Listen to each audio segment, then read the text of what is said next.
4 hijos, 4 personas a las que di mi nombre, mi tiempo, mis ahorros y mis mejores años. 4 personas que, en un mismo día, se pusieron de acuerdo para decirme que ya no me querían en casa. Pusieron mis cosas en una maleta, sin doblar, sin cuidado, como quien vacía un cajón de basura, y me abrieron la puerta con una sonrisa que todavía me cuesta describir sin que me tiemble la voz.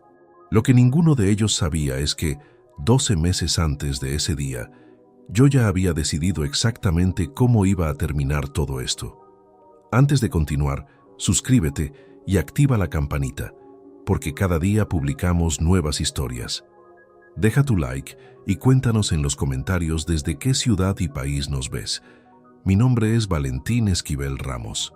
Tengo 54 años, aunque hay mañanas en que me levanto sintiendo 10 más y otras en que el espejo me devuelve a un hombre que todavía reconoce lo que ve. Nací en Teruel, en el año 1970, cuando España era todavía un país que aprendía a respirar después de décadas de silencio forzado. Mi padre trabajaba en la construcción y mi madre cosía ropa ajena para completar el mes. No teníamos mucho, pero tampoco sabíamos con precisión qué era lo que nos faltaba, porque todos los vecinos del barrio vivían igual. La pobreza compartida tiene esa cualidad extraña. No duele de la misma manera cuando es de todos. Estudié con becas. Primero en Zaragoza, luego en Madrid, donde terminé la carrera de Economía en el año 92, en plena crisis, cuando encontrar trabajo era una hazaña que no todos conseguían. Recuerdo perfectamente el ambiente de aquellos años. Las colas en las oficinas de empleo, los compañeros de facultad que emigraban a Alemania o Francia con una maleta y poca esperanza. Los telediarios hablando de ajustes y reconversión industrial. Yo tuve suerte, o quizá fui obstinado, que a veces son la misma cosa. Preparé las oposiciones durante 18 meses, sin descansar apenas, y las aprobé a la primera. El día que recibí la notificación, mi padre me regaló un maletín de cuero marrón con cierre de latón. Pesaba más vacío que lleno. Lo guardé durante 30 años. Fui auditor fiscal durante 27 años en la agencia tributaria. No es un trabajo que impresione a nadie en una cena, lo sé. Cuando la gente pregunta a qué me dedicaba y respondo, hay siempre un silencio educado seguido de un cambio de tema. Pero ese trabajo me enseñó algo que ninguna universidad puede transmitir del todo: que los números nunca mienten. Las personas sí. Los contratos también, si se redactan con suficiente ambigüedad. Pero un balance bien auditado no tiene fisuras. Un patrimonio correctamente ordenado no deja espacio para la improvisación ajena. Aprendí eso muy joven y lo apliqué toda mi vida, dentro y fuera de la oficina. Era una forma de ver el mundo que, con el tiempo, se convirtió en una forma de protegerme de él. Me casé con Rafaela Montero Cisneros el 14 de septiembre de 1996, en una iglesia pequeña de las afueras de Madrid, con 72 invitados, un ramo de flores blancas y una lluvia fina que ella insistió en llamar buena suerte. Rafaela era técnica de enfermería, 3 años menor que yo, de carácter fuerte y risa fácil. Se reía con el cuerpo entero, de una manera que llenaba las habitaciones. Tuvimos 4 hijos en 9 años: Ignacio, Tomás, Amparo y Lorena. Una familia que yo, en aquel entonces, consideraba la evidencia más clara de que había hecho algo bien en la vida. Rafaela murió en enero de 2017, cáncer de páncreas, diagnosticado en octubre y fulminante para febrero. 4 meses desde el diagnóstico hasta el final.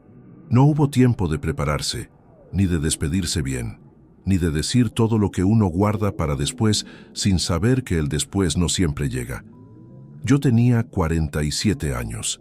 Ella tenía 44. Nuestra hija menor, Lorena, acababa de cumplir 18. La enterré un martes de invierno con los 4 hijos al lado y un frío que calaba los huesos. Volví a casa esa tarde. Calenté una sopa que alguien había dejado en la nevera y me senté en la mesa de la cocina sin encender la luz. Estuve así cerca de 1 hora. Nadie vino a sentarse conmigo. No lo digo con amargura, o al menos intento no hacerlo. Lo digo porque es verdad, y porque esa imagen, Yo solo en la oscuridad de mi propia cocina el día que enterré a mi mujer es la que mejor resume lo que vino después. Me jubilé anticipadamente a los 51, con una pensión digna y la casa en propiedad. Un chalet adosado en las afueras de Madrid, 140 metros, jardín pequeño, garaje para 2 coches. Lo había pagado en su totalidad durante años de cuotas puntuales. Yo mantenía el seguro, la comunidad, el IBI, las reparaciones. Siempre fui yo. Los hijos fueron quedándose. Ignacio volvió después de un proyecto fallido en Barcelona. Tomás, que trabajaba en una inmobiliaria, decía que ahorrar viviendo en casa era lo sensato. Amparo nunca se fue del todo. Lorena terminó derecho y se instaló en su habitación como si nunca hubiera tenido otra intención. Yo no me quejé. Me decía que el ruido de sus voces compensaba el silencio de las noches sin Rafaela. Pero hay una diferencia entre ser necesario y ser invisible. Y yo había cruzado esa línea sin que nadie me avisara. La primera señal llegó una tarde de noviembre. Salí al lavadero y escuché la voz de Tomás en el jardín hablando por teléfono. Decía, el problema es que mientras él esté aquí, no podemos hacer nada con la casa. Colgó antes de que yo oyera más. Cuando entró, me sonrió como siempre. Yo también le sonreí. Guardé esa frase en el lugar donde uno guarda las cosas que todavía no quiere entender del todo. Esa noche saqué el maletín marrón del armario, el que mi padre me regaló el día de las oposiciones, y lo puse encima de la cama. Lo abrí. Estaba vacío. Lo cerré despacio. No supe en ese momento por qué lo hice, pero supe, con la claridad de quien ha pasado décadas leyendo lo que los números ocultan, que algo había empezado, y que esta vez yo no iba a mirar hacia otro lado. Durante los primeros meses después de la muerte de Rafaela, los 4 hijos se turnaban para estar en casa. Ignacio cocinaba los domingos. Tomás revisaba el jardín de vez en cuando. Amparo organizaba medicamentos que yo no necesitaba todavía, pero que ella insistía en tener ordenados. Lorena ponía música por las tardes. Había algo parecido a la solidaridad, o al menos yo lo interpreté así.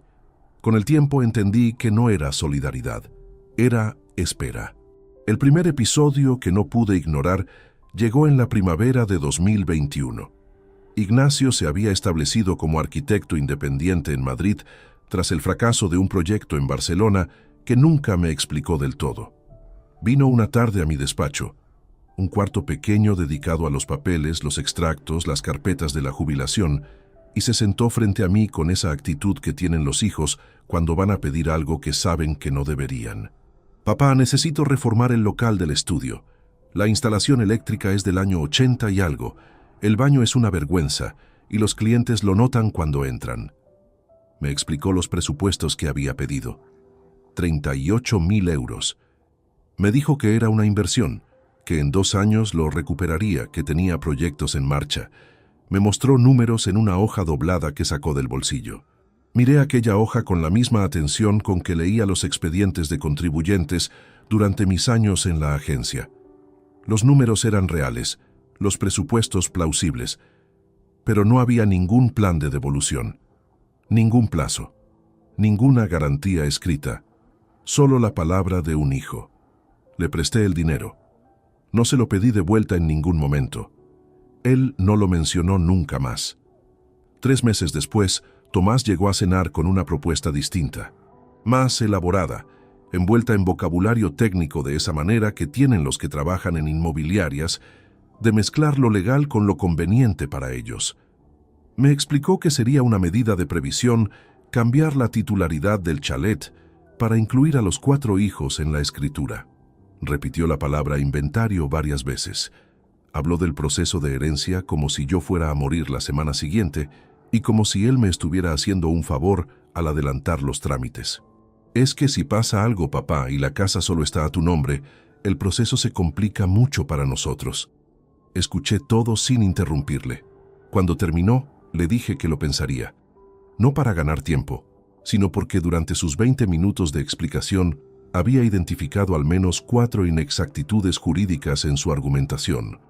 Necesitaba unos días para confirmar lo que ya sospechaba, que Tomás No quería simplificar ningún trámite. Quería asegurar su parte antes de que yo pudiera disponer libremente del bien. Lo que no le dije aquella noche es que el único capaz de complicar el proceso era precisamente el enfoque que él proponía. Un auditor fiscal con 27 años de carrera conoce la diferencia entre previsión legítima y adelanto de herencia encubierto. La conozco en los dos sentidos. No firmé nada. Amparo fue la más directa de los tres. No intentó disimular ni envolver las cosas. Un viernes de ese mismo año, me anunció en el desayuno que necesitaba dinero para un viaje a Grecia con unas amigas. 2 semanas, hotel de 3 estrellas, vuelos incluidos. El total era algo más de 2.200 euros. Tú no gastas en nada, papá. Tienes la pensión entera para ti. No lo dijo con crueldad. Lo dijo como quien enuncia un hecho objetivo, como si mis necesidades fueran un gasto tan mínimo que no justificaba ninguna reserva de mi parte. Esa frase me quedó dando vueltas varios días, no por el dinero en sí, sino por lo que revelaba sobre cómo me veía. Un hombre que existía para producir y cuya vida propia carecía de valor económico. Le di el dinero. Me odié un poco por hacerlo. Lorena era distinta, aunque no de la manera que me habría gustado. No pedía abiertamente, simplemente asumía. La compra semanal aparecía cargada en mi cuenta sin que nadie me avisara. La factura de su teléfono llegaba a mi nombre desde hacía 2 años. Una tarde encontré un cargo recurrente de una academia de idiomas que nadie había mencionado. Cuando se lo señalé, me miró con una expresión que mezclaba vergüenza con genuina sorpresa, como si no hubiera calculado que yo revisaba los extractos con atención. Pensé que no te importaría, papá. Son solo 70 euros al mes. Solo 70 euros. Solo 2.200. Solo 38.000. Las cifras se acumulaban con esa lógica particular de quien cree que el dinero ajeno no tiene el mismo peso que el propio. Y yo lo permitía.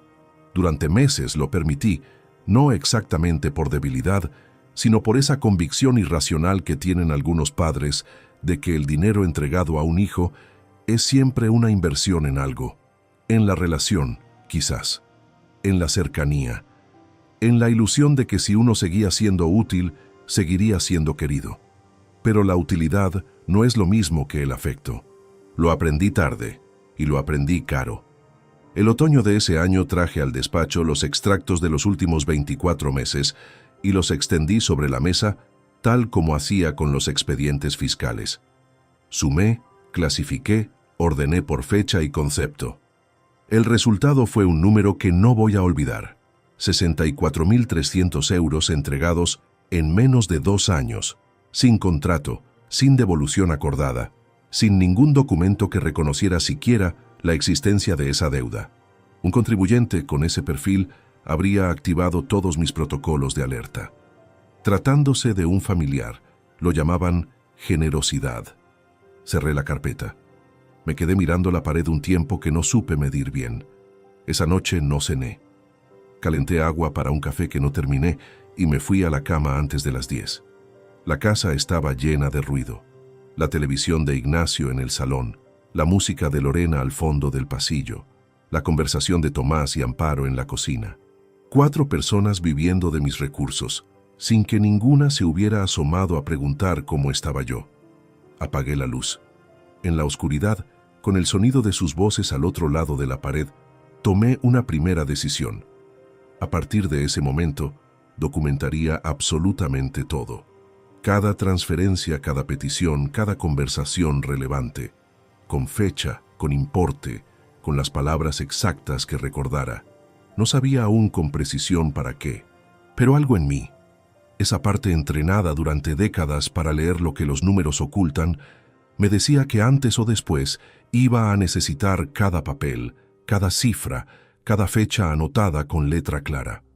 Y esa parte de mí nunca se había equivocado.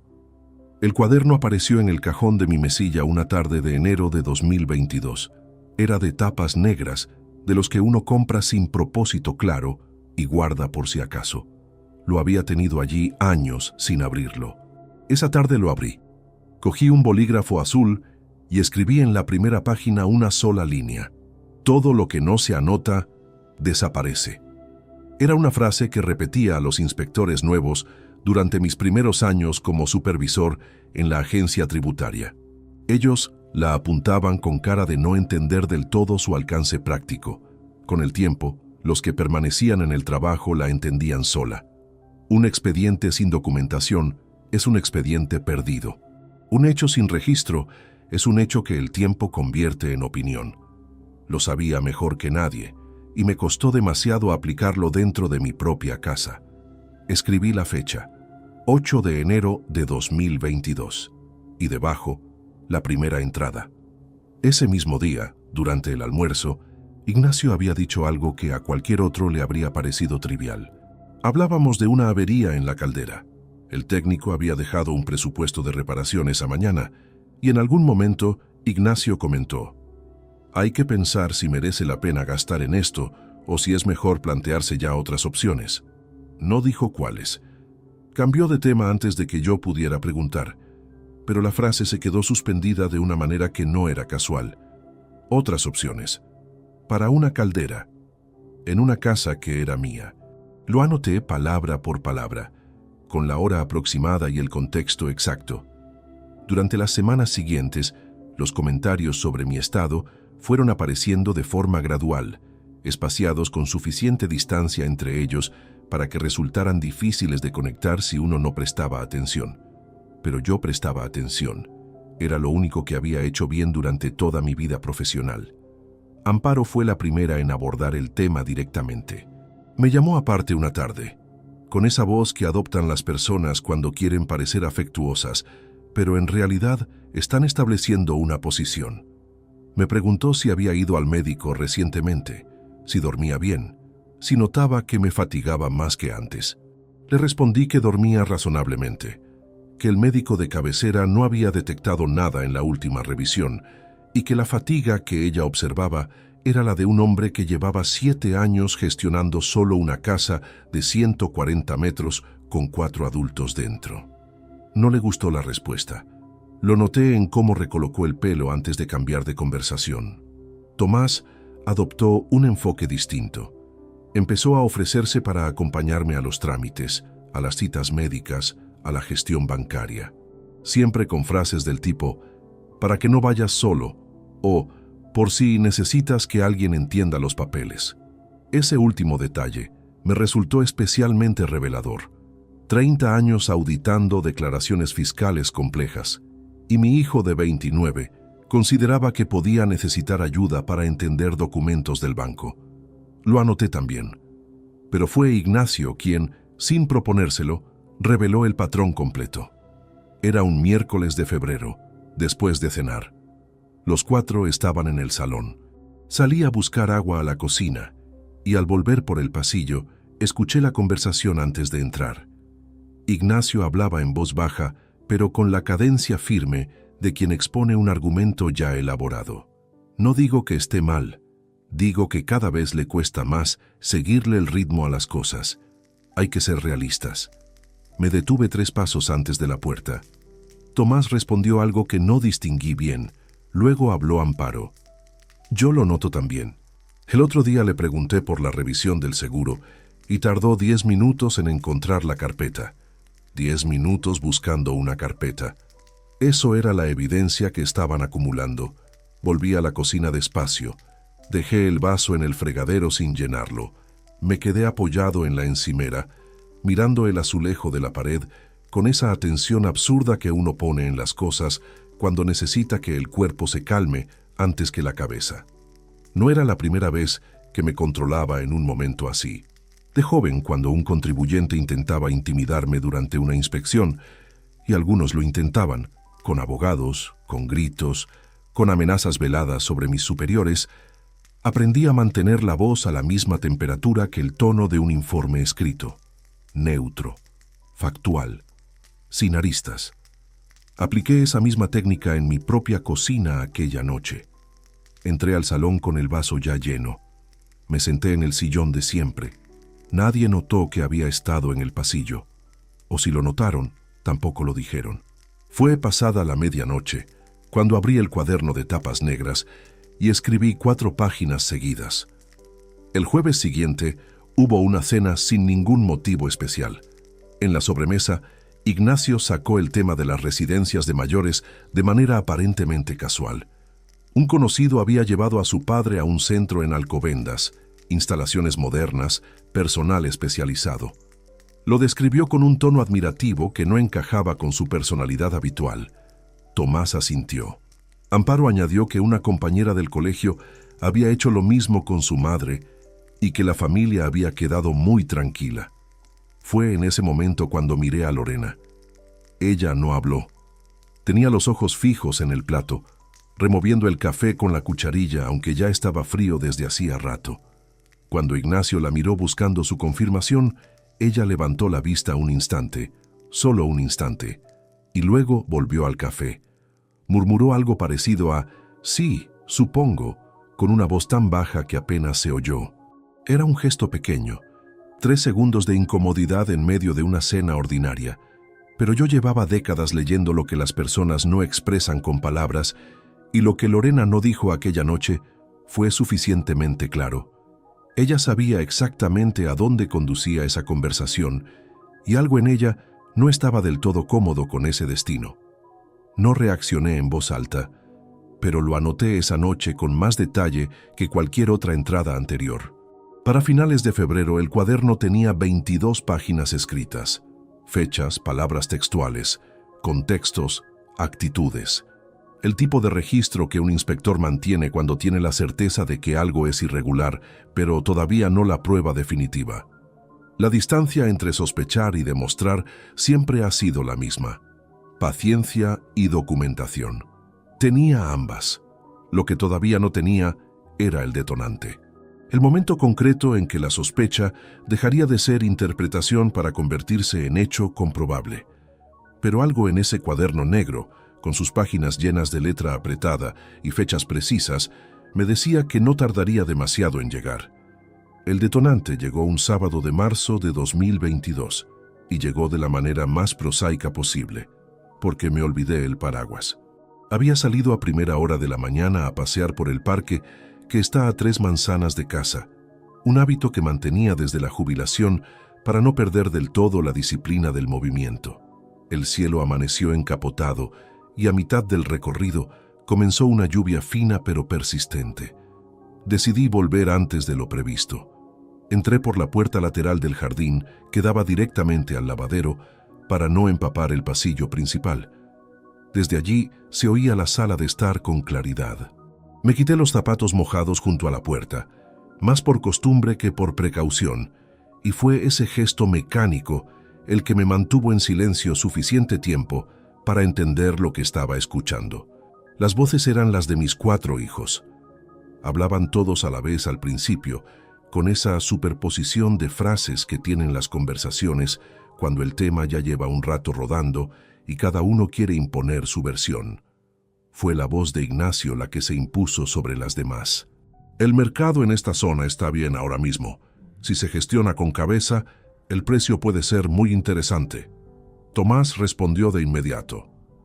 He mirado chalets similares en el registro. Los adosados de esta calle se están yendo entre 320 y 350.000 euros, dependiendo del estado. Si hacemos una reforma básica antes de poner el cartel, podemos subir ese número fácilmente. Me apoyé despacio contra la pared del lavadero. El frío del azulejo a través de la camisa era real y concreto, como un ancla. Amparo habló después. El problema no es el precio, el problema es el tiempo. Cuanto más esperemos, más complicado se vuelve todo. Hay que fijar una fecha y ceñirse a ella. Hizo una pausa breve. Yo propongo antes del verano.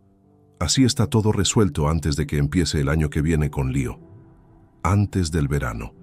El verano de ese mismo año. 4 meses. Cerré los ojos un segundo. No por emoción, sino para concentrarme exclusivamente en el audio, igual que uno hace cuando escucha una grabación con interferencias y necesita filtrar el ruido para llegar al contenido real. Décadas de trabajo me habían entrenado para eso, para mantener la cabeza fría exactamente cuando el instinto pedía reaccionar. Fue entonces cuando escuché la voz de Lorena. Era la primera vez que intervenía desde que yo llevaba allí. Habló más bajo que sus hermanos, con una cadencia ligeramente distinta, más medida. No sé si ir tan rápido es lo mejor. Hay otras maneras de organizar las cosas. Se podría buscar una solución que no implicara que él tuviera que marcharse de golpe. Silencio breve. Luego Ignacio, con una paciencia que sonaba más a condescendencia que a respeto. Lorena, llevamos meses dando vueltas a esto. Ya no hay opciones suaves. O tomamos una decisión, o esto se queda como está indefinidamente. Es que tampoco sé si tenemos derecho a... Tenemos todo el derecho. La voz de Amparo cortó la frase de Lorena con una firmeza que no admitía réplica. Es nuestra herencia también. Llevamos años aquí, contribuyendo, y esto no puede quedarse bloqueado porque nadie quiere tener la conversación. Contribuyendo. Esa palabra en particular me resultó notable. La anoté mentalmente con la misma precisión con que habría marcado un epígrafe incorrecto en una declaración fiscal. Lorena no respondió. O si lo hizo, fue en un tono tan bajo que desde el lavadero no llegó con claridad. La conversación continuó entre los otros tres durante varios minutos más. Hablaron del proceso de vaciado de la casa, de qué muebles valdrían la pena conservar, de cuánto costaría pintar el interior antes de la venta. En ningún momento de esa conversación se pronunció mi nombre. Yo era el obstáculo implícito, la variable a despejar, el factor cuya resolución estaban coordinando como si fuera un trámite administrativo. Salí del lavadero hacia el jardín con la misma discreción con que había entrado. Me puse los zapatos junto al seto del lateral, crucé la valla y caminé 2 calles en la lluvia fina sin ningún destino concreto. El frío era real, pero lo sentí como algo externo, algo que ocurría en la superficie del cuerpo sin penetrar demasiado adentro. Me detuve debajo del toldo de una panadería cerrada. Estuve allí unos minutos, solo, con la lluvia cayendo en diagonal sobre la acera vacía. Hay algo que no he contado antes y que creo que es importante decir aquí, aunque no me resulta fácil hacerlo. En ese momento, debajo de ese toldo, lo primero que sentí no fue rabia. Fue una especie de reconocimiento frío, casi técnico, como cuando un auditor revisa un expediente y encuentra exactamente la irregularidad que llevaba semanas buscando. Una confirmación que duele no porque sea inesperada, sino porque su llegada convierte lo que era sospecha en certeza irreversible. Ya no podía decirme que exageraba. Ya no había interpretación posible que suavizara lo que había escuchado. Mis 4 hijos se habían reunido un sábado por la mañana, mientras yo estaba fuera, para planificar cómo vender la casa en la que yo vivía. Habían hablado de precios, de fechas, de reformas, y nadie, en ningún momento, había considerado preguntarme. Volví caminando despacio, sin correr a pesar de la lluvia. Entré por la puerta principal. Saludé desde el vestíbulo. Ignacio asomó desde el salón con una sonrisa perfectamente normal. «Oye, papá, ¿te pillaste el chaparrón? Justo te iba a mandar un mensaje para avisarte». «Estoy bien», respondí. Me mojé un poco, nada más. Subí al cuarto de baño, me cambié de ropa y me senté en el borde de la cama durante un tiempo que no medí con precisión. Tenía el cuaderno de tapas negras en el cajón de la mesilla a 30 centímetros de mi mano derecha. No lo abrí de inmediato. Esa tarde, Carmelo Tardío Vidal me llamó por teléfono. Llevábamos más de 30 años de amistad desde los tiempos de la facultad en Zaragoza. Era el único al que había mencionado de manera vaga que las cosas en casa no estaban siendo sencillas. Le dije que había tenido un día raro y que prefería hablar en persona. Quedamos para el martes siguiente en el bar de siempre, cerca de la glorieta de Atocha. Pero esa noche, antes de dormir, abrí el cuaderno y escribí todo.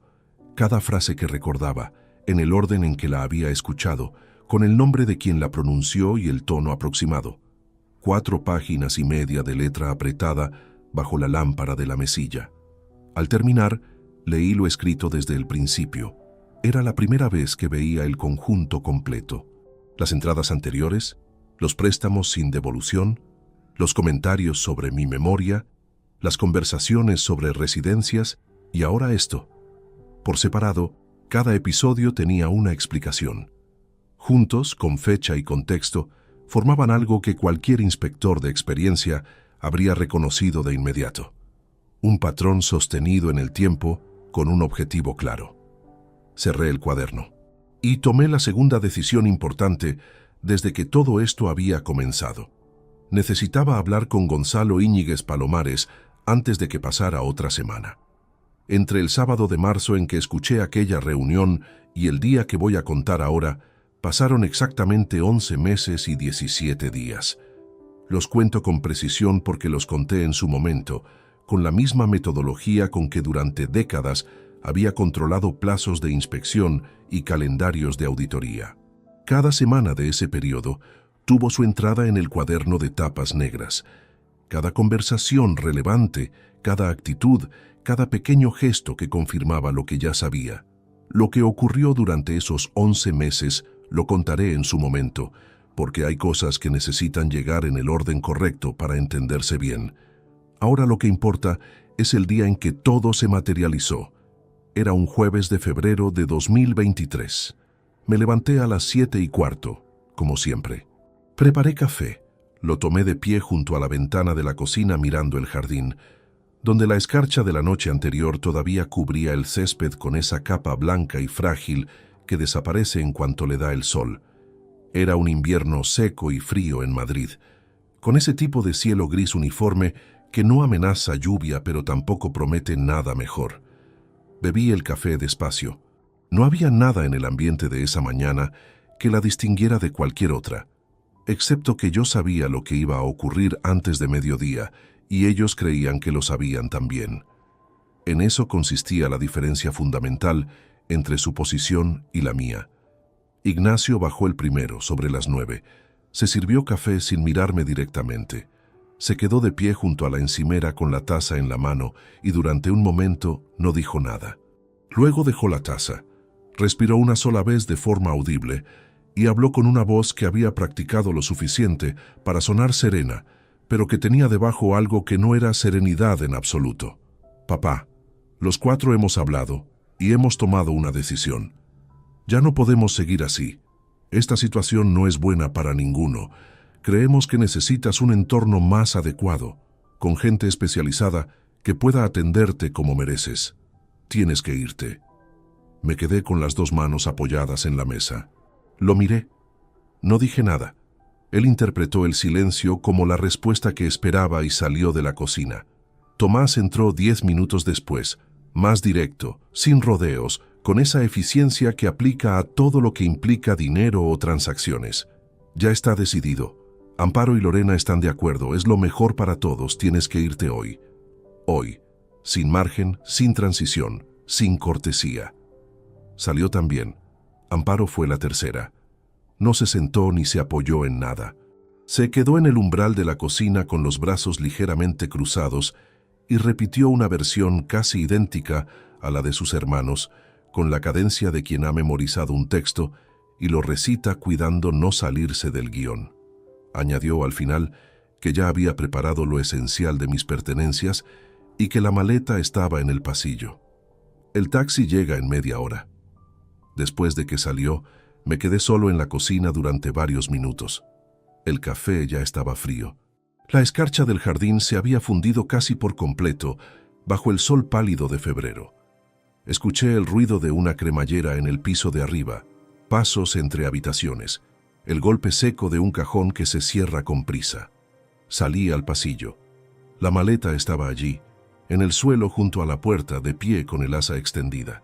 Era la maleta grande de color gris que yo mismo había comprado para el viaje que hice con Rafaela a Portugal en 2014, el último viaje que hicimos los 2 solos antes de que ella enfermara. La reconocí antes de fijarme en nada más. Era un detalle que ellos no habían considerado. Para ellos era simplemente el recipiente más grande disponible. Para mí era otra cosa, pero eso es algo que no necesitaban saber. Fue entonces cuando apareció Lorena. Los 3 mayores estaban distribuidos por la planta baja, manteniendo distancias cortas, como quien vigila sin querer parecer que vigila. Lorena bajó las escaleras despacio y se detuvo en el último escalón. Me miró. No dijo la frase. Se quedó 3 segundos en silencio, con la mano en el pasamanos y los ojos fijos en mí. Y en esos 3 segundos ocurrió algo que ninguno de los otros había permitido que ocurriera. Me vio, no como un problema a resolver, ni como un obstáculo en un proceso. Me vio como lo que era, su padre. Un hombre de 54 años de pie en el pasillo de su propia casa con una maleta de viaje a sus pies. Luego bajó la vista y en voz muy baja, casi inaudible, dijo: «Es lo mejor, papá». No sé si se lo decía a mí o a sí misma, nunca lo sabré. Cogí la maleta por el asa. Pesaba menos de lo que esperaba, lo que significaba que habían metido lo que habían querido meter, no necesariamente lo que yo habría elegido.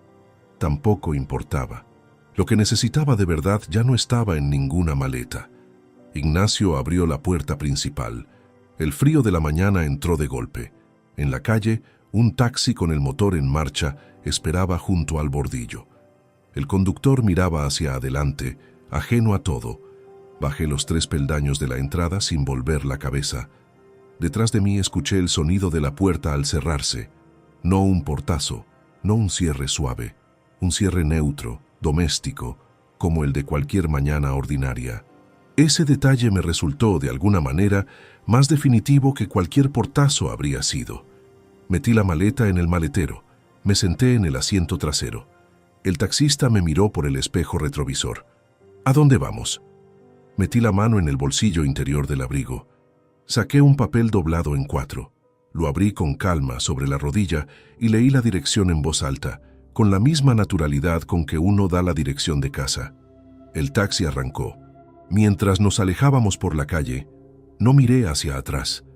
No porque me resultara doloroso hacerlo, sino porque no había ninguna razón para mirar en esa dirección. Todo lo que importaba estaba por delante. Llevaba 11 meses y 17 días construyendo ese momento con una precisión que ninguno de ellos podía imaginar, y lo que el taxista estaba a punto de leer en su navegador no era la dirección de ningún asilo. Era la dirección de un apartamento en el centro de Madrid, con las llaves en la gaveta, una mala menor ya preparada dentro y la vida que había decidido empezar. El trayecto duró 22 minutos.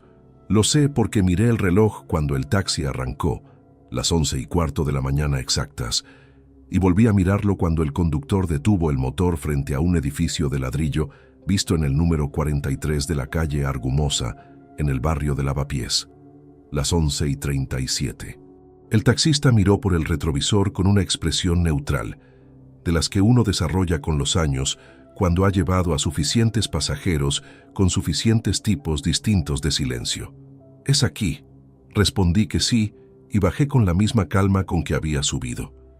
Saqué la maleta gris del maletero, pagué en efectivo y me quedé un momento en la acera mirando la fachada. 4 plantas, ventanas de madera pintadas en verde oscuro, un portal con el número en cerámica azul y blanca, al estilo de los que uno encuentra en los barrios que no han terminado de decidir si son del siglo pasado o del presente. Era un edificio ordinario, exactamente lo que había buscado cuando lo encontré. Saqué del bolsillo interior del abrigo, del mismo lugar donde había guardado el papel con la dirección, un llavero pequeño con 2 llaves, una para el portal y otra para el piso. Las había tenido en ese bolsillo desde hacía 4 meses, junto a las llaves del chalet, sin que nadie en casa lo notara en ningún momento. El portal olía a madera vieja y a pintura reciente, una combinación que no resulta desagradable si uno no espera nada distinto. El ascensor era pequeño, de los que aún tienen puerta manual de rejilla metálica. Subí al 3er piso con la maleta grande y el maletín marrón que había cogido del armario esa misma madrugada, antes de que ninguno de los 4 estuviera despierto. Ese detalle tampoco lo sabían, que antes del amanecer yo ya había sacado el maletín y lo había dejado junto a la entrada, preparado con varias horas de antelación. El maletín de cuero marrón con cierre de latón, el que mi padre me regaló el día que aprobé las oposiciones, lo único que me importaba sacar de esa casa. Abrí la puerta del apartamento. El olor fue lo primero, un leve fondo a madera y aserrado, el olor característico de un espacio que lleva días sin que nadie lo abra, pero que está habitado en el sentido de que alguien lo ha preparado con cuidado. 3 ventanas orientadas al sur, un salón con sofá, mesa pequeña y 2 sillas, Una cocina funcional con los armarios básicos equipados, un dormitorio con la cama hecha, sábanas blancas y una mesilla con una lámpara de brazo ajustable. El cuarto de baño limpio, con toallas dobladas sobre el borde del lavabo, y junto al armario del dormitorio, tal como lo había dejado yo mismo la última vez que vine, una maleta más pequeña de color azul marino. Dentro, ropa para 2 semanas, documentos personales, 3 carpetas de archivador etiquetadas con mi letra y un sobre marrón con el nombre de Gonzalo Íñiguez Palomares, escrito a bolígrafo en la esquina superior izquierda. Me senté en el borde de la cama durante 1 minuto largo. El silencio del apartamento era distinto al silencio del chalet. Allá el silencio siempre tenía textura de ausencia, de espacio que debería estar ocupado por algo que ya no estaba. Aquí era otra cosa, más limpio, más deliberado. El apartamento lo había alquilado a nombre propio en octubre del año anterior, 4 meses antes de ese jueves de febrero. El propietario era un hombre que vivía en Salamanca y gestionaba el contrato a través de una agencia sin intervenir directamente. La fianza y los primeros 3 meses los había abonado desde una cuenta que abrí específicamente para ese fin, en una sucursal bancaria del centro a la que nunca fui acompañado. Había llegado hasta el anuncio a través de un cartel en papel pegado en el tablón de corcho de un bar cercano a la glorieta de Atocha, de los que todavía existen en los locales de cierta edad. Lo vi una tarde que quedé con Carmelo. Carmelo Tardío Vidal había sido el único en saber que existía este apartamento. Una tarde de noviembre lo traje hasta aquí, con el pretexto de tomar algo por la zona. Y cuando le mostré el portal desde la acera y le expliqué para qué era, se quedó callado durante un momento considerable. Luego me miró con esa expresión suya que oscila poco entre la sorpresa y la admiración, y dijo: «¿Llevas más tiempo pensando en esto de lo que me habías contado?» Le respondí que sí, que llevaba exactamente el tiempo necesario. Lo que Carmelo no conocía en su totalidad era el alcance de lo que había reorganizado durante esos meses.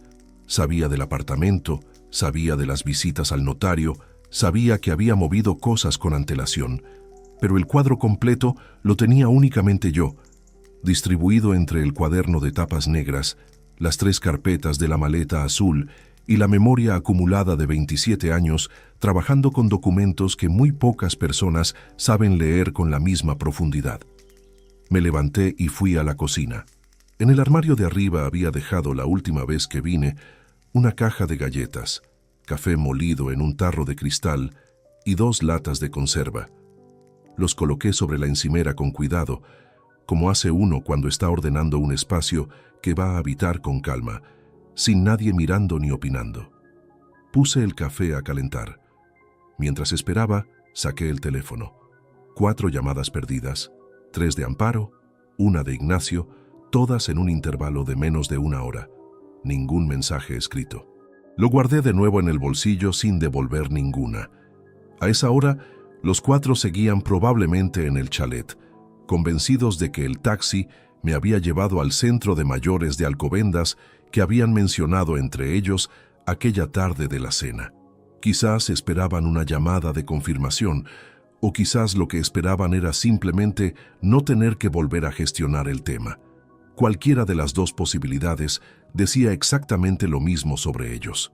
Lo que no esperaban era esto: un apartamento en el centro de Madrid con las paredes limpias, el café caliente y 3 carpetas dentro de una maleta azul que contenían el resultado de casi 1 año de trabajo silencioso y meticuloso. Ni lo que esas carpetas implicaban para cada uno de ellos. Eso llegaría, pero todavía no lo sabían, y esa distancia entre lo que ellos creían y lo que en realidad había ocurrido era, en ese momento, la única cosa que me producía algo parecido a la calma. Serví el café en una taza blanca de cerámica sin dibujos que había comprado para este apartamento. Me la llevé al salón y me senté frente a la ventana. La calle tenía el ritmo pausado de un barrio sin oficinas ni comercio intenso. Una mujer con bolsas de la compra, un hombre mayor con perro, 2 estudiantes con mochilas grandes. Vida continua y ajena. sin ningún conocimiento de lo que acababa de ocurrir a unos kilómetros de distancia, en un chalet adosado donde 4 personas, que llevaban mi apellido, empezaban a descubrir quizás que habían pasado por alto el factor más determinante de toda la ecuación. No habían calculado que el hombre al que pusieron en un taxi con una maleta vieja llevaba meses siendo, en silencio, el más preparado de todos ellos. Bebí el café despacio. El apartamento crujía levemente cuando el edificio se asentaba. No era la casa que había construido durante 2 décadas, era algo más pequeño, más austero, más honesto de una manera que todavía no sabía nombrar con exactitud. Pero era mío, completamente mío. Y lo que guardaban esas 3 carpetas azules lo iba a seguir siendo durante mucho tiempo más. Carmelo Tardío Vidal llegó al apartamento el sábado siguiente al jueves del taxi. Llamó al telefonillo a las 6:30 de la tarde con 2 golpes cortos. Como siempre había llamado a las puertas desde que lo conocí en los pasillos de la Facultad de Económicas de Zaragoza en septiembre de 1989. Han pasado más de 30 años y ese gesto suyo no ha cambiado. Hay personas que revelan su carácter en los detalles más pequeños y Carmelo siempre ha sido de esas. Subió con una bolsa de papel con una botella de vino tinto y un trozo de queso curado envuelto en papel de carnicería. La dejó sobre la mesa del salón sin ningún comentario y se sentó en la silla frente a mí con los codos apoyados en las rodillas, mirando el apartamento con esa calma suya que nunca he sabido si es sabiduría o simplemente constitución. «Cuéntame desde el principio», dijo, y yo lo hice. Lo que voy a contar ahora es lo que le conté a Carmelo esa tarde, con la botella de vino a medias y el ruido de la calle entrando por la ventana entreabierta. Es la parte que requiere más explicación, no porque sea complicada, sino porque los pasos tienen un orden preciso, y ese orden es el que hace que todo tenga sentido. Todo empezó en abril de 2022, un mes después de escuchar aquella reunión del sábado de marzo. Fui a ver a Gonzalo Íñiguez Palomares a su notaría del Paseo de la Castellana.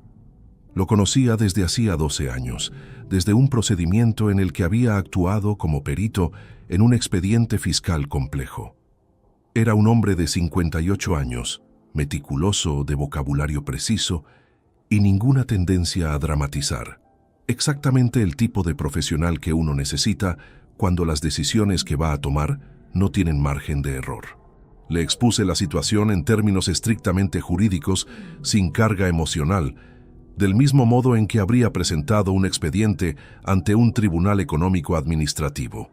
Le describí la composición del patrimonio familiar, el chalet adosado en propiedad, una cuenta de ahorro con 112.000 euros, una cartera de fondos de inversión valorada en ese momento en 87.000 euros y la pensión mensual de jubilación. Le expliqué que tenía motivos fundados para creer que existía una intención coordinada de sus herederos de disponer de ese patrimonio antes de su fallecimiento y que quería reorganizar la titularidad de los bienes de forma legal, irrevocable y completamente ajena a cualquier impugnación posterior. Gonzalo me escuchó sin interrumpirme. Cuando terminé, se quitó las gafas, las limpió con el pañuelo del bolsillo superior de la chaqueta y me dijo: «Lo que describe es perfectamente viable, pero requiere tiempo, orden y ningún movimiento en falso. Si actúa con precipitación, cualquier acción posterior puede ser contestada». Le respondí que el tiempo no era un problema, que tenía paciencia suficiente, y la tenía. El primer paso fue la constitución de la Fundación Rafaela Montero Cisneros, dedicada al apoyo de personas mayores en situación de vulnerabilidad familiar. El proceso desde la redacción de los estatutos hasta la inscripción en el registro de fundaciones del Ministerio llevó 8 meses, 4 de tramitación inicial, 2 de revisión administrativa y otros 2 para la inscripción definitiva y el reconocimiento fiscal. Era exactamente el tipo de procedimiento que exige paciencia burocrática, conocimiento del sistema y ninguna improvisación. Para mí, era terreno familiar. La transferencia del chalet a la fundación se formalizó en escritura pública ante Gonzalo Íñiguez en enero de 2023, 3 semanas antes del jueves del taxi. Desde ese momento, El inmueble dejó de ser un bien susceptible de herencia o de reclamación patrimonial por parte de los herederos. Pasó a ser propiedad de una entidad sin ánimo de lucro, con fines sociales explícitos y con un patronato del que yo era presidente vitalicio. Ninguno de mis 4 hijos podía venderlo, gravarlo ni reclamarlo por ninguna vía legal ordinaria. ¿Eso es irreversible?, me preguntó Carmelo, con el vaso de vino parado a mitad del camino hacia la boca. Con la documentación correctamente constituida y registrada, respondí. Es tan irreversible como una sentencia firme. Asintió despacio y bebió. El segundo paso había sido la cuenta corriente. 3 meses antes del cierre del apartamento, trasladé el saldo completo de la cuenta familiar a 2 cuentas nuevas. Una a nombre de la fundación, para los gastos operativos iniciales, y otra personal en una entidad diferente, de la que solo yo tenía titularidad y acceso. La cartera de fondos la liquidé de forma escalonada entre septiembre y noviembre del año anterior, de manera que los movimientos no generaran ninguna señal inusual en los registros bancarios habituales. Una liquidación repentina de todo el capital habría resultado más llamativa. Escalonada en 3 meses, pasaba desapercibida. Ese era el tipo de conocimiento que se acumula después de décadas revisando declaraciones patrimoniales. Los contribuyentes que intentaban ocultar movimientos de capital siempre cometían el mismo error, o actuaban demasiado de golpe o demasiado tarde. La clave estaba en el ritmo, en distribuir cada paso en el tiempo con suficiente distancia para que ninguno resultara significativo por sí solo. El tercer paso fue el testamento. Gonzalo redactó un nuevo testamento en noviembre de 2022, que sustituía al anterior en todos sus términos. La legítima estricta, la parte que la ley española exige reservar a los hijos con independencia de la voluntad del testador, quedaba cubierta de forma exacta y sin un euro de más. El resto del patrimonio disponible, incluida la totalidad de la cuenta personal, quedaba destinado a la fundación con instrucciones específicas sobre su aplicación. Lo que mis 4 hijos recibirían, llegado el caso, era exactamente lo que la ley les garantizaba por el simple hecho de serlo. Ni un euro más, ni un bien adicional, ni la casa que Tomás había tasado mentalmente mientras hablaba por teléfono en el jardín aquella tarde de noviembre 2 años atrás. ¿Saben algo de esto?, preguntó Carmelo.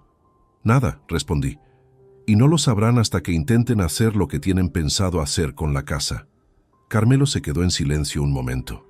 Luego dijo algo que no esperaba. ¿Y cómo estás tú con todo esto, Valentín? No el auditor, tú. Era una pregunta que llevaba meses evitando hacerme a mí mismo con esa precisión. Me la hice en ese momento, allí sentado, y tardé más de lo que me habría gustado en responder.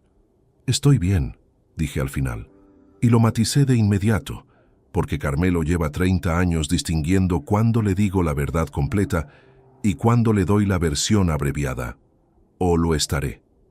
El trabajo está hecho. El resto lleva su tiempo. Él no insistió. Rellenó los 2 vasos, cortó 2 porciones de queso con la navaja pequeña, que lleva siempre en el bolsillo, y las dejó sobre la tabla de madera que había encontrado en la cocina del apartamento. Estuvimos callados un buen rato, los 2 mirando hacia la ventana donde la calle ya había cambiado de luz con la llegada de la noche. Era, pensé en ese momento, la primera conversación en muchos años en que yo estaba sentado en un espacio donde nadie me debía nada y yo no debía nada a nadie, sin lista de reclamaciones pendientes, sin mal disimulado recuento de lo que me habían quitado. Solo los papeles en orden, la fundación constituida y el nombre de Rafaela inscrito en un registro oficial por primera vez desde la lápida. Algo que, si ella hubiera podido verlo, creo que habría aprobado sin necesitar que nadie se lo explicara. Los primeros días en el apartamento de la calle Argumosa transcurrieron con una lentitud que no esperaba. No me refiero a una lentitud incómoda, sino a la que produce el silencio cuando uno lleva años sin experimentarlo en su forma más pura. En el chalet siempre había ruido de fondo, pasos en el piso de arriba, televisores en habitaciones distintas, conversaciones que llegaban amortiguadas a través de las paredes. Aquí no había nada de eso, solo el crujido eventual del edificio, el rumor distante de la calle y el sonido del agua en las cañerías cuando el vecino del segundo abría el grifo por las mañanas. Me levanté el primer viernes a las 7:15, por inercia, y tardé casi un minuto en reconocer el techo. No porque no supiera dónde estaba, sino porque el cuerpo tarda más que la cabeza en actualizar su geografía habitual. Preparé café, lo tomé junto a la ventana del salón y observé la calle desperezarse con esa calma característica de los barrios que no tienen oficinas ni centros comerciales cerca. Una panadera abrió el local de enfrente, sacando la pala de la masa con el mismo gesto mecánico de todas las mañanas. Un hombre mayor sacó a un perro pequeño que olisqueó el bordillo con una dedicación que habría resultado cómica en otro contexto. El mundo continuaba con absoluta indiferencia hacia lo que había ocurrido el jueves anterior, y esa indiferencia, lejos de resultarme fría, me produjo algo parecido al alivio. El teléfono había acumulado para entonces 11 llamadas perdidas, 5 de Amparo, 3 de Ignacio, 2 de Tomás y 1 de Lorena. Ningún mensaje escrito de ninguno de los 4, solo llamadas, lo cual era coherente con sus perfiles respectivos. Amparo resolvía las cosas hablando. Ignacio necesitaba controlar la información en tiempo real. Tomás quería confirmar que el proceso se había completado según lo previsto. Y Lorena probablemente marcó el número sin saber bien qué iba a decir si yo respondía. No respondí ninguna. Guardé el teléfono en el cajón de la mesilla con la pantalla hacia abajo. La primera semana establecí una rutina sin haberlo decidido conscientemente, que es como se establecen las rutinas cuando uno las necesita de verdad.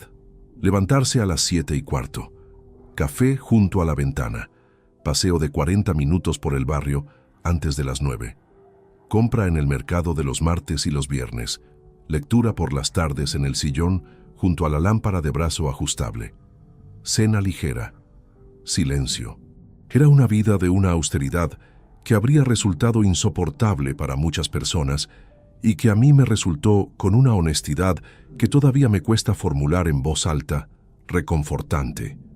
No porque fuera poco, era suficiente.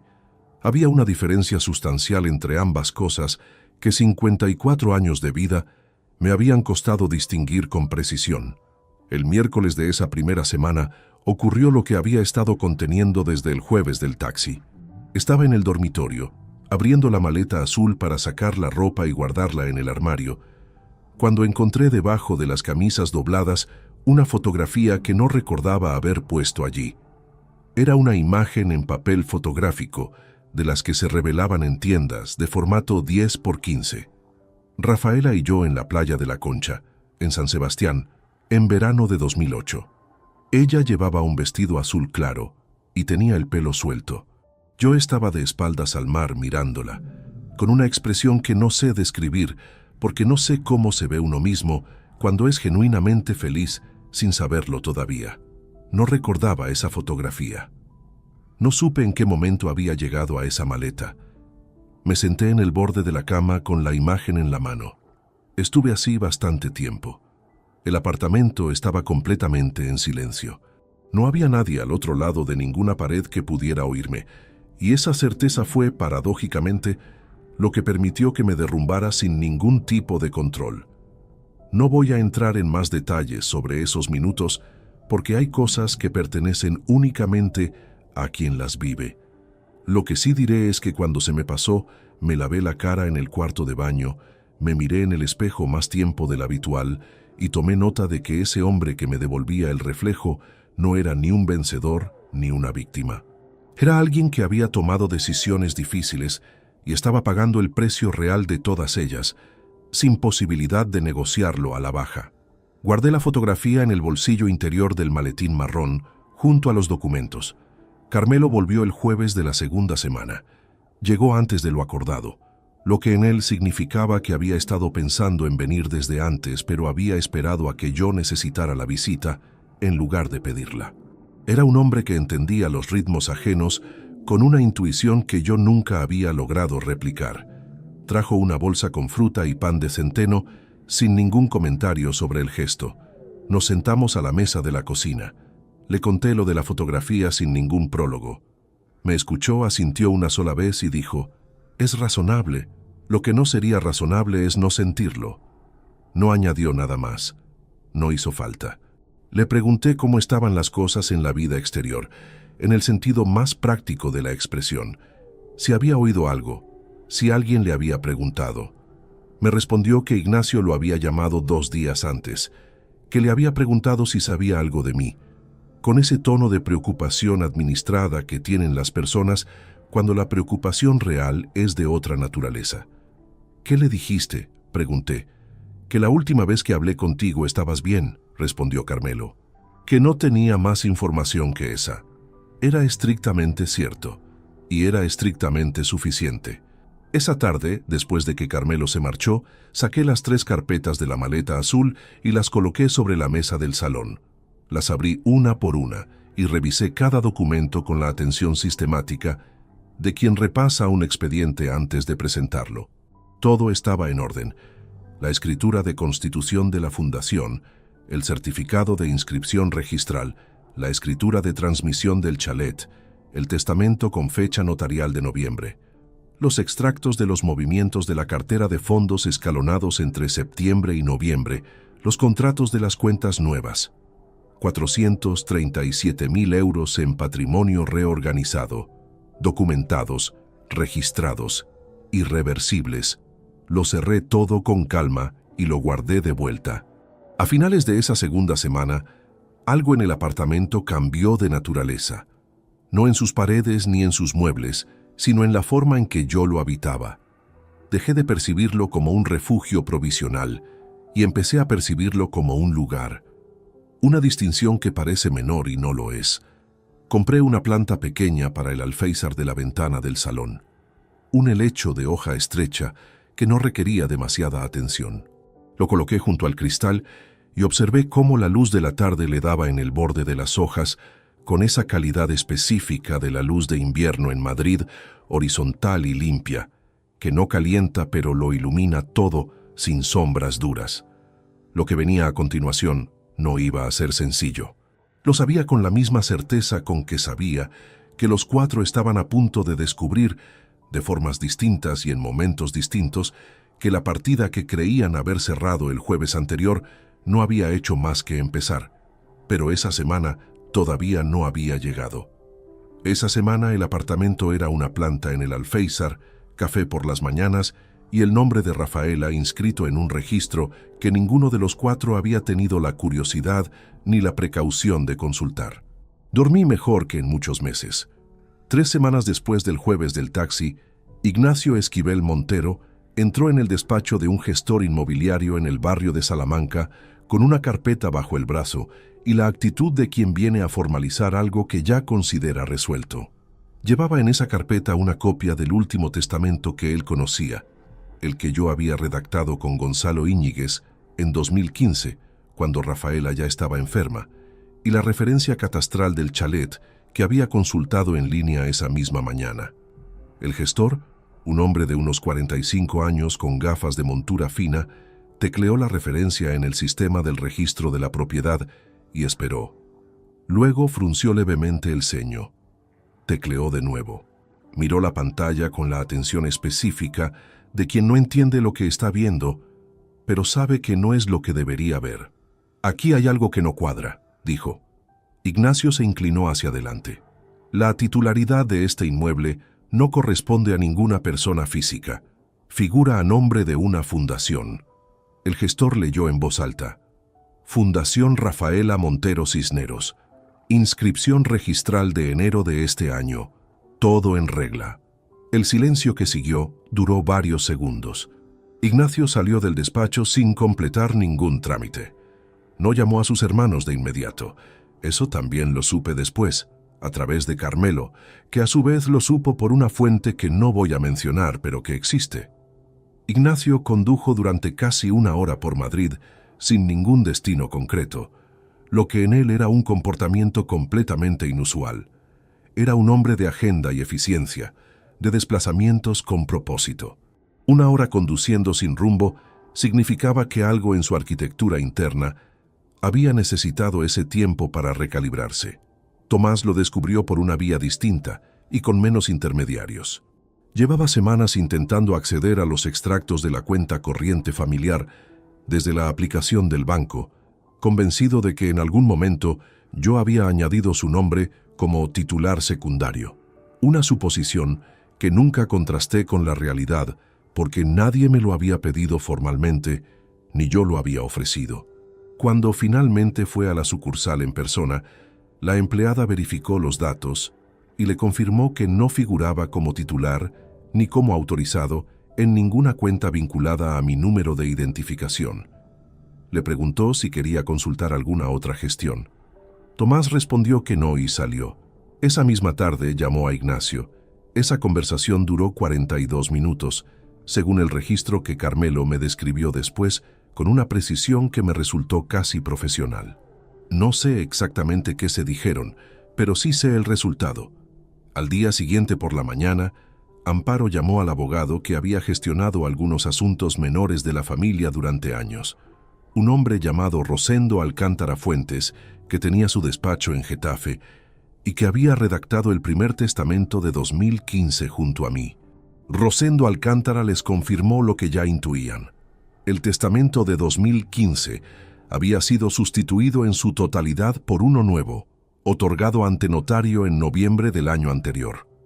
Les explicó que el cambio era completamente legal, que un testador puede modificar su disposición de última voluntad en cualquier momento mientras conserve plena capacidad, y que el nuevo documento había sido redactado siguiendo todos los requisitos formales exigibles.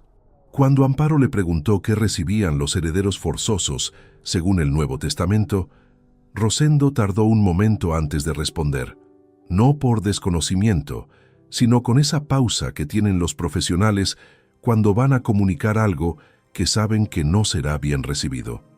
La legítima estricta, dijo, lo que la ley reserva obligatoriamente, sin ningún bien adicional.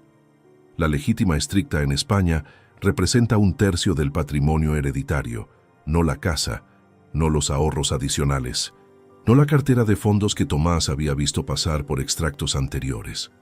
Únicamente la fracción mínima que ningún testador puede suprimir por mandato legal.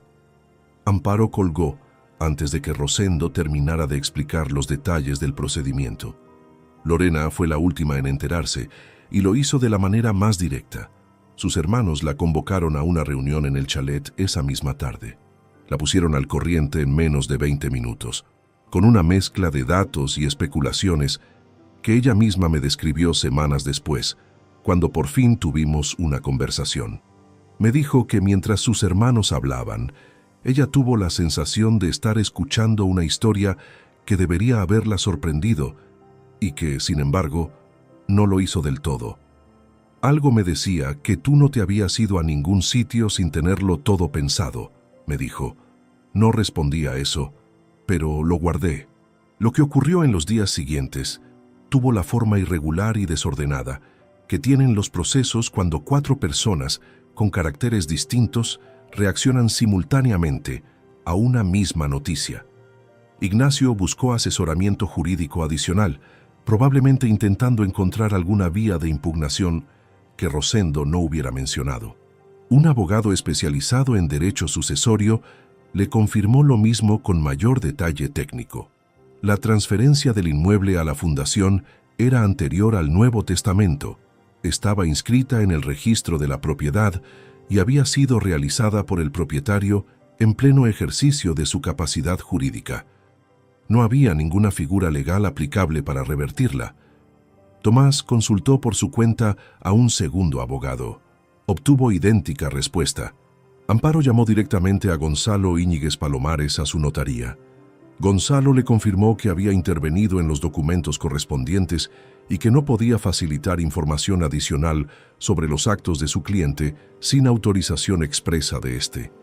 Le recomendó, con la cortesía profesional que le caracterizaba, que consultara a su propio asesor jurídico para cualquier duda sobre sus derechos. Amparo le colgó también. El pánico que se fue instalando en los 4 no era uniforme. Tenía texturas distintas según el carácter de cada uno. En Ignacio era una rabia contenida que buscaba un error técnico donde no lo había. En Tomás era la frustración calculadora de quien ve desaparecer una cifra que ya había sumado mentalmente. En Amparo era indignación declarada, la de quien considera que la realidad tiene la obligación de ajustarse a sus expectativas. Y en Lorena era algo diferente, más parecido a la vergüenza que al enfado, aunque eso lo entendí después, cuando ya estábamos en otro momento de la historia. Lo que ninguno de los cuatro entendió de inmediato fue la dimensión completa de lo ocurrido. Vieron las piezas por separado, la fundación, las cuentas, el testamento. Tardaron varios días en conectarlas en un conjunto coherente y en comprender que no eran movimientos independientes, sino parte de una arquitectura que había sido diseñada con meses de antelación, con conocimiento técnico específico y sin ninguna improvisación. Cuando lo entendieron, entendieron también algo más, que el hombre al que habían puesto en un taxi con una maleta gris no había salido de esa casa derrotado. Había salido habiendo ganado ya. La primera visita al apartamento ocurrió un martes por la mañana, 4 semanas después del jueves del taxi.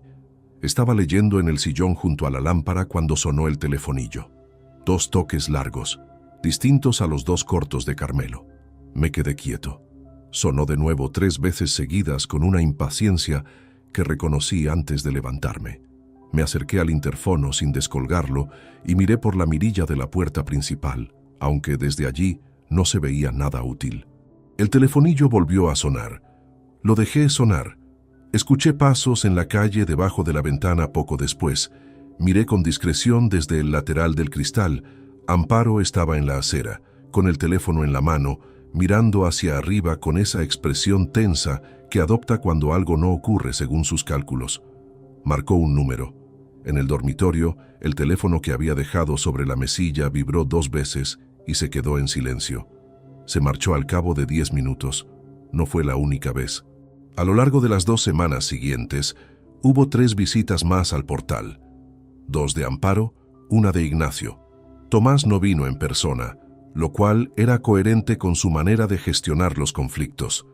Prefería las vías indirectas, los intermediarios, las soluciones que no requirieran exponerse directamente.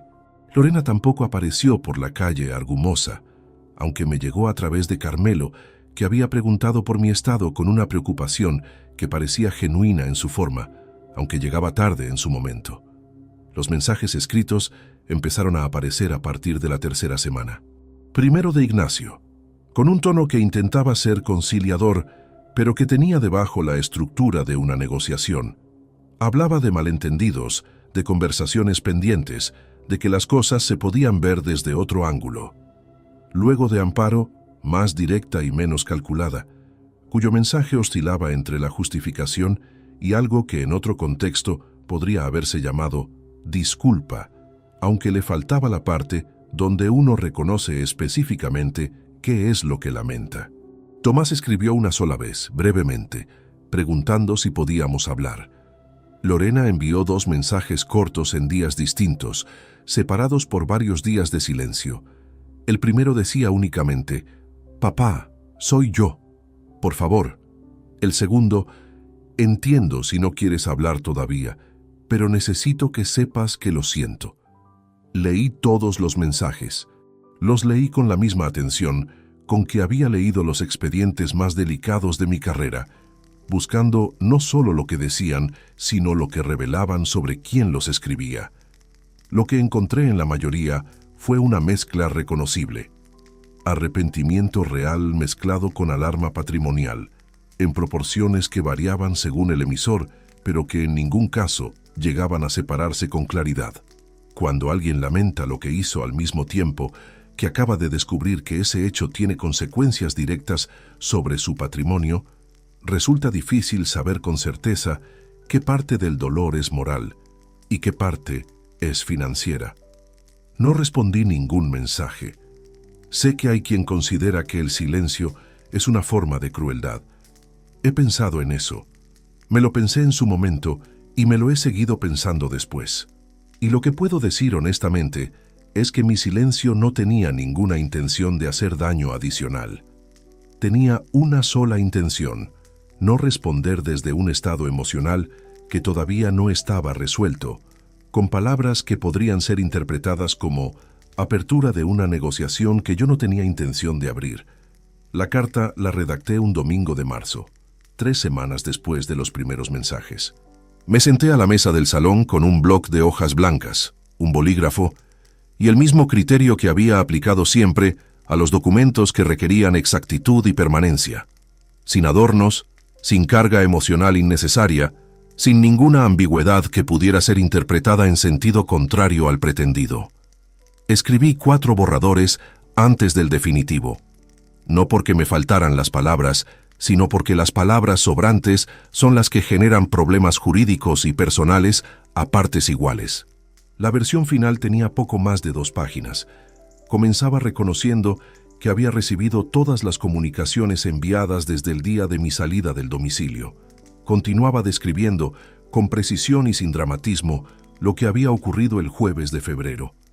La secuencia de los 4, las frases pronunciadas, el taxi llamado, la puerta cerrada.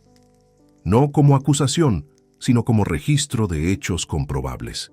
Luego escribía lo siguiente, y lo reproduzco aquí con la misma exactitud con que lo escribí entonces, porque es la parte que más me costó formular y que considero, al mismo tiempo, la más necesaria.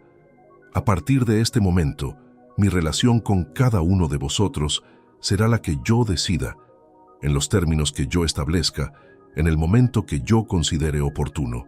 No existe ninguna circunstancia patrimonial, ninguna gestión pendiente, ni ninguna expectativa heredada que tenga prioridad sobre esa decisión.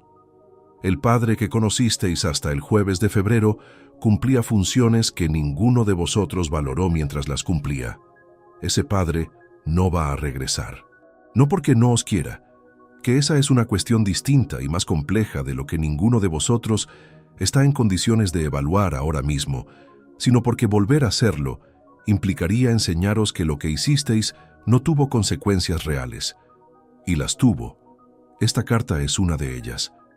Terminaba informando de que cualquier gestión de carácter jurídico o patrimonial debía canalizarse a través del despacho de Gonzalo Íñiguez Palomares, cuya dirección incluía al pie de la página. Sin fórmula de despedida, sin firma afectuosa, solo mi nombre completo y la fecha. Envié 4 copias idénticas, una por cada uno, certificadas con acuse de recibo. Las entregué en la oficina de correos de la calle Atocha un lunes por la mañana, junto a otros sobres administrativos de la fundación, con la misma naturalidad con que uno despacha gestiones ordinarias. Carmelo estuvo conmigo esa mañana, aunque no entró a la oficina. Esperó fuera, apoyado en la pared con las manos en los bolsillos, mirando la calle. Cuando salí me miró y no preguntó nada. Caminamos juntos hasta un bar de la esquina. Pedimos 2 cafés. Los tomamos de pie en la barra, como se tomaba el café en este país antes de que los locales llenaran el espacio de sillas altas y mesas pequeñas que invitaban a quedarse demasiado tiempo. «¿Cómo estás?», preguntó Carmelo, sin apartar los ojos de la taza. «Tranquilo», respondí. Y era cierto. No era la tranquilidad de quien ha resuelto algo sin coste. Era la de quien ha pagado lo que tenía que pagar, ha hecho lo que tenía que hacer y ha dejado de cargar con el peso adicional de las expectativas ajenas. Afuera, 4 sobres certificados viajaban hacia 4 direcciones distintas. Cada uno con el mismo contenido. Cada uno con el mismo mensaje fundamental, aunque ninguno de los 4 fuera a leerlo de la misma manera. El padre que habían conocido se había marchado con la maleta gris. El hombre que quedaba no les debía ninguna explicación adicional. La primera reunión del patronato de la Fundación Rafaela Montero Cisneros se celebró un jueves de abril en una sala de reuniones del despacho de Gonzalo Íñiguez Palomares, en el Paseo de la Castellana.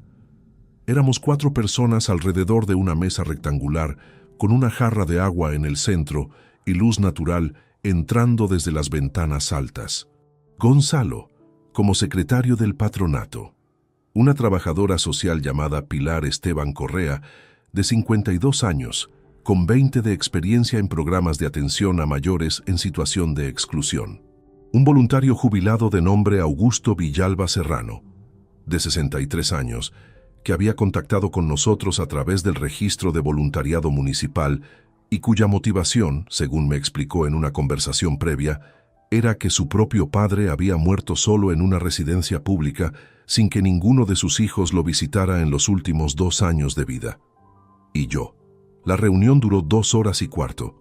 Hablamos de los primeros 3 casos a atender, de los criterios de selección de beneficiarios, del protocolo de seguimiento mensual que Pilar había diseñado con una meticulosidad que me resultó admirable desde el primer momento. Hablamos de cifras, de plazos, de procedimientos, el tipo de conversación que yo entiendo y en la que me muevo con comodidad natural. Pero en un momento de esa reunión, mientras Pilar describía el perfil del primer beneficiario, un hombre de 78 años que vivía solo en Vallecas después de que sus hijos se hubieran repartido su piso sin su consentimiento aprovechando una hospitalización, tuve que apoyar los dedos sobre el borde de la mesa y respirar con calma durante unos segundos. Nadie lo notó. O si lo notaron, tuvieron la discreción de no mencionarlo. El nombre de Rafaela estaba inscrito en los estatutos, en el membrete del papel de carta, en la placa pequeña de latón que Gonzalo había mandado colocar junto a la puerta de la sede. Era la primera vez desde la lápida que su nombre aparecía en un contexto activo, en algo que seguía ocurriendo, en algo que producía consecuencias reales en vidas ajenas. Esa diferencia entre un nombre grabado en piedra y un nombre que firma documentos y mueve recursos me ocupó el pensamiento durante varios días después de esa primera reunión. Creo que a ella le habría parecido bien. No lo digo como consuelo fácil, sino como convicción basada en 30 años de haberla conocido. Rafaela tenía una capacidad para indignarse con la injusticia concreta, no la abstracta, la que ocurría delante de ella, que pocas personas mantienen intacta con el paso del tiempo. Me habría escuchado contar todo esto, lo de los 4 hijos, lo del taxi, lo de los meses de preparación silenciosa, y al final me habría mirado con esa expresión suya que mezclaba severidad con algo que nunca supe nombrar del todo, y habría dicho alguna cosa breve y exacta que yo habría tardado días en terminar de procesar. La echo de menos de una manera que no ha cambiado de tamaño en 7 años, solo ha cambiado de forma. Hubo algo que me pregunté durante esos meses y que considero necesario decir aquí porque sería deshonesto omitirlo. Si fui buen padre. No en el sentido práctico de proveer y estar presente en los momentos evidentes. En ese sentido, puedo hacer un balance razonablemente favorable. Me refiero a si fui buen padre en el sentido que importa, que es el de ayudarles a desarrollar una noción clara de lo que se debe y lo que no se debe hacer con las personas que te quieren. La respuesta honesta es que no lo sé. Trabajé mucho. Estuve ausente en momentos que ahora reconozco que no eran menores. Fui emocionalmente distante en periodos que ellos probablemente recuerdan con más claridad que yo. Esas cosas son ciertas y las reconozco sin buscarles excusa, aunque tampoco sin convertirlas en la explicación de todo lo que vino después, porque una cosa es un padre imperfecto y otra muy distinta es un padre desechable. Y esa distinción es la que ellos no supieron o no quisieron hacer. Lo que sí sé es esto. Durante 54 años acumulé una forma de ver el mundo que ninguno de los 4 calculó cuando decidieron lo que decidieron. Vieron un hombre mayor, una pensión, una casa que podía convertirse en dinero. No vieron las décadas de experiencia detrás de ese hombre. No vieron la diferencia entre alguien que envejece y alguien que ha aprendido. Cometieron el error que cometen quienes confunden la calma con la debilidad y la generosidad con la ingenuidad. Esa fue su equivocación fundamental. Y fue también, debo reconocerlo, la mía durante demasiado tiempo. Creer que si yo seguía siendo generoso, ellos terminarían por entender el valor de lo que recibían. La generosidad sin límites no enseña gratitud, enseña dependencia. Es una lección que me costó entender y que no recomiendo aprender de esta manera. Lorena fue la única que, meses después de la carta, Me envió un mensaje diferente a todos los anteriores. No pedía nada, no preguntaba por propiedades ni por testamentos. Decía únicamente que había aceptado un puesto de trabajo en Sevilla y que antes de marcharse quería que yo supiera que el día del pasillo, cuando la miré con la maleta en la mano, fue el momento del que más se arrepentía en su vida, que había tenido la oportunidad de decir algo y no lo había dicho, que eso no tenía justificación y que no buscaba ninguna. Le respondí ese mismo día. Fue la única respuesta que di. Le dije que lo sabía, que había visto su cara en ese pasillo y que sabía exactamente lo que había ocurrido dentro de ella en esos 3 segundos. Que el arrepentimiento genuino, no el que llega cuando desaparecen los beneficios, sino el que reconoce el daño independientemente de las consecuencias, era algo que diferencia a las personas, y que el suyo llegó tarde, pero llegó solo. Que eso no borraba lo ocurrido, pero que era un punto de partida posible si ella decidía construir algo desde ahí hacia adelante. No le prometí nada más que eso. Un punto de partida posible. Hace 3 meses, la Fundación atendió a su 13º beneficiario. Pilar Esteban presentó el informe de seguimiento en la segunda reunión del patronato con la misma precisión metódica de la primera. Augusto Villalba lleva un registro de visitas domiciliarias que muestra una consistencia envidiable. Las cuentas están en orden, los procedimientos funcionan, y el nombre de Rafaela encabeza cada documento que sale de esa oficina. Hay mañanas en que me levanto a las 7:15, preparo café y me siento junto a la ventana del salón desde la que se ve el alféizar donde el helecho ha crecido lo suficiente como para necesitar una maceta más grande. Escucho el ruido de la panadera de enfrente abriendo el local, el tráfico que va creciendo despacio, los pájaros que no se ven, pero se oyen desde algún punto del tejado. Son mañanas sin deudas pendientes. El maletín marrón de cuero con cierre de latón está encima del escritorio del dormitorio. Lo abro con frecuencia. Guarda los documentos de la fundación, el contrato del apartamento, la fotografía de San Sebastián en el bolsillo interior. Mi padre me lo dio el día que aprobé las oposiciones, diciéndome que los hombres que saben lo que valen no necesitan que nadie se lo recuerde. Tardé décadas en entender del todo lo que quería decir. La maleta gris, la que usamos Rafaela y yo en aquel viaje a Portugal, la que mis hijos llenaron con prisa un jueves de febrero, está guardada en el armario del dormitorio. La última vez que la abrí encontré entre el forro y la tela exterior una etiqueta de equipaje del aeropuerto de Lisboa que nadie había quitado nunca. Tenía la fecha impresa, agosto de 2014. La dejé donde estaba. Hay cosas que no necesitan ser guardadas para seguir existiendo. Y hay hombres que no necesitan que nadie los recuerde para saber exactamente quiénes son. Yo soy uno de ellos. Si esta historia te ha gustado, apóyanos con un like. Suscríbete al canal y déjanos tus opiniones en los comentarios. Para escuchar la siguiente historia, haz clic en la caja que aparece a la izquierda. Gracias por acompañarnos.